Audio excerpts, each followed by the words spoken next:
Olá, meu amigo, minha amiga, tudo bem com você? Espero que sim. Estamos aqui no Parque da Cidade, no coração de Jacareí, uma área verde, uma área tranquila. O que você está vendo aí, um lago, pássaros, um ambiente tranquilo dentro do tumulto da agitação da cidade. E eu estou aqui hoje para falar um pouquinho para você a respeito do chakra Vishuddha, que fica mais ou menos aqui, né, no nosso corpo astral, mais ou menos na altura da garganta.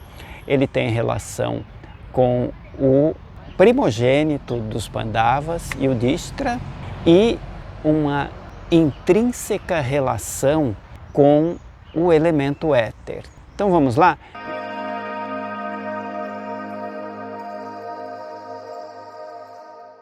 Me acompanhe. Antes de mais nada, te peço mais uma vez, deixe um like, faça comentários caso você tenha alguma dúvida, alguma sugestão, por favor, será sempre bem acolhido.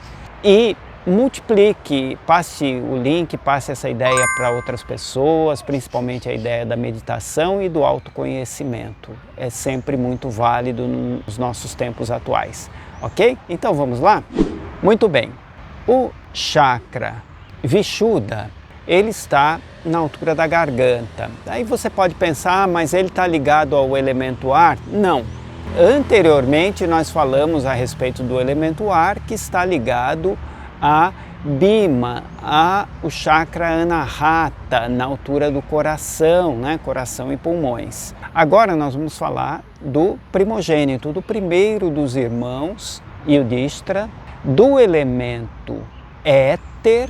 Você pode falar, mas éter é um elemento, é uma coisa intangível, né? É uma coisa que não pode ser medida por recursos que a humanidade dispõe atualmente.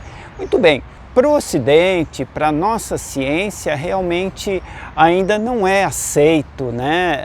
Aceita plenamente a existência do éter, né? Do elemento éter como um elemento. Para o oriental, isso daí é uma coisa óbvia, uma coisa natural, né? E o que é o éter e o que é Yudhishthira? Bom, em primeiro lugar, Yudhishthira é filho do Dharma, ou seja, é filho do grande destino, é filho da grande engrenagem que move com perfeição todos os eventos do universo, presente, passado e futuro, tudo integrado, ok? E o elemento éter, para que você entenda claramente, ele interpenetra todos os outros elementos, ele está presente em tudo e ele é uma força realizadora, né? Quando a gente fala, né, muito se fala hoje a respeito da sugestão, do pensamento positivo, da vibração positiva, da capacidade mental que cria tanto no positivo como no negativo, pois tudo isso daí, toda essa movimentação, ela existe num campo mais sutil que o nosso, embora seja elemento que é o éter, tá? Então, o éter é aquela força, aquela energia que interpenetra tudo que é material, tanto sutil como a matéria física, essa matéria densa que nós vemos, tocamos ou conseguimos detectar com os nossos aparelhos. Assim, entendendo o éter, nós conseguimos entender que o nosso pensamento tem uma força real, ele tem uma força motriz enorme, né? Desde os tempos muito remotos é que os grandes iniciados, pessoas sábias, passaram a compreender isso, compreender o poder do pensamento, a força do pensamento. Tanto que se fala, né, sempre se falou que o ser humano utiliza ali míseros 7, 8% da sua capacidade mental. O resto está ali, subutilizado, não utilizado. E essa força mental que nós falamos, que nós não ocupamos, é exatamente essa força criadora. O que difere uma pessoa que realiza grandes coisas seja na matéria e seja no campo das ideias, enfim, da pessoa que não consegue realizar, que coloca barreiras no caminho. E as barreiras, elas são criadas também pelo nosso pensamento. Bom, simplificando um pouco mais, ideias, pensamentos, criam uma força, criam uma energia tal nesse campo do éter, que depois essa energia, essa força, ela vai lentamente se adensando e acaba gerando efeitos no mundo físico. Lembrando sempre que a gente olha do mundo astral para o mundo físico, do mundo etérico para o mundo físico e não o contrário. Ou seja, os eventos, eles nascem nesse mundo etérico e eles migram, eles se adensam para o mundo físico, né? Do mesmo jeito que as doenças, a medicina oriental, ela acredita, né? Tanto a medicina chinesa como a japonesa, a ayurvédica, eles acreditam exatamente no poder dinâmico e acreditam que as doenças e a cura também, obviamente, dessas doenças, elas nascem no mundo astral, no mundo sutil e migram, se adensam para o mundo físico. É o princípio também da homeopatia, né? A homeopatia, você não consegue, com recursos materiais, detectar aquela dose infinitesimal que está ali presente, por exemplo, numa gota de água ou numa esfera de açúcar, enfim. Quando você começa a tomar homeopatia, ela vai atuar lá nessa interface dos dois mundos, desse mundo físico que nós estamos acostumados a achar que é o único mundo, com o mundo astral, que é, na verdade, a matriz geradora desse mundo.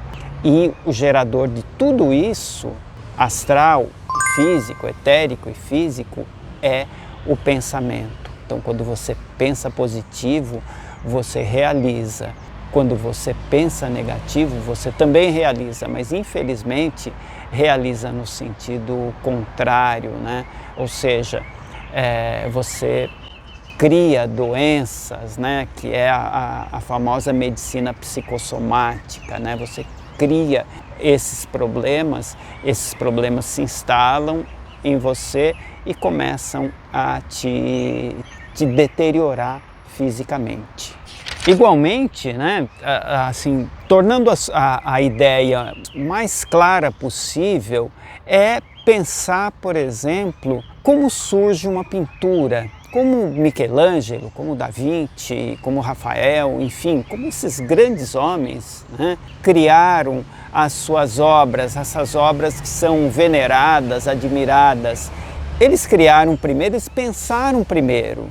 Ok? Eles pensaram, né? Michelangelo pensou naquela cena da Capela Sistina, um artista pensa na escultura, ou seja, ele idealiza aquela coisa que vai surgir no físico.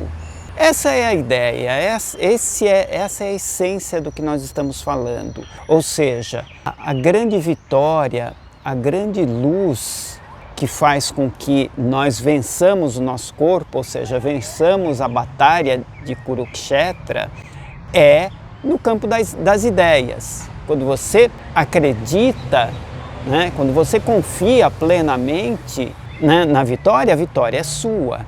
Grandes homens fizeram isso, né? Eu vou citar um exemplo, que foi o exemplo de Alexandre o Grande, Alexandre Magno.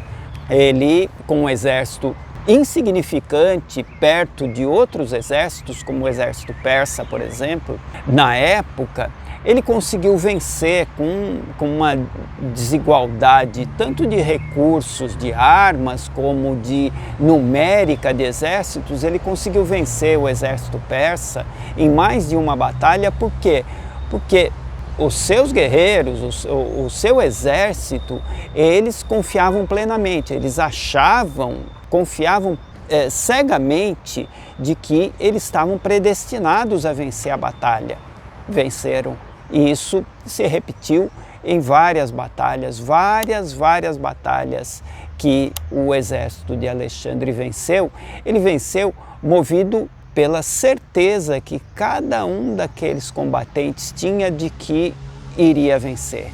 Ainda falando sobre Yudhishthira e sobre esse poder de Vishuddha, ele está ligado à palavra, mas não a palavra simplesmente falar, mas sim o verbo criador, ou aquilo que está lá no primeiro capítulo do Evangelho de João, que fala mais ou menos assim: no início era Deus e o Verbo estava com Deus, e o Verbo era Deus. Ou seja, o Verbo, a palavra é o poder criador, né?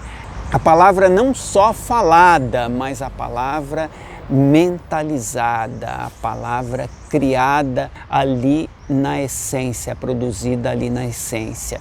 Por isso, Yudhishthira era o primogênito, o criador de tudo, o criador dessa vitória, né? A mente criadora da vitória, e também ele era muito poderoso com a palavra, ele era invencível com a palavra. Conta, se você lê o Mahabharata, em algumas passagens do Mahabharata, com uma frase ele destruía um demônio, com uma simples frase.